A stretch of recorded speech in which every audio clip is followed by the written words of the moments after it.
ఉపాధ్యాయ MLC ఫలితాలు కూటమి ప్రభుత్వానికి చెంపపెట్టు అని మాజీ ఎమ్మెల్యే బొత్స అప్పలనరసయ్య అన్నారు. ఇక ఎన్నికల ముందు కూటమి ప్రభుత్వం ఉపాధ్యాయులకు ఇచ్చిన హామీలు నెరవేర్చకపోవడంతోనే ఎన్నికల్లో ఓడిపోయారన్నారు. నిరుద్యోగ భృతి ఇవ్వకపోతే రాబోయే ఎన్నికల్లో వారు సైతం ఎదురు తిరుగుతానన్నారు.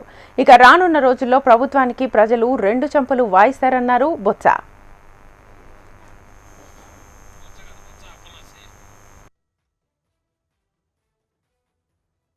సమాలోచన చేసుకుంటే ఏదైతే ఎన్నికల ముందు కూటమి ప్రభుత్వం టీచర్లకు ఇస్తామన్న ఎన్నికల హామీలు ఏదైతే పిఆర్సీ కానివ్వండి, ఐఆర్ కానివ్వండి, పగాలు కానీ అన్నీ కూడా ఇస్తామని చెప్పి మీ అధికారం వచ్చిందని ఇస్తామని చెప్పి ఏదైతే చెప్పారో ఇప్పటికీ 9 నెలల కాలంలో ఏ ఒక్కటి చేయకపోవడం వల్లనే కూటమి ప్రభుత్వానికి టీచర్లు చెంపదెబ్బ కొట్టారు.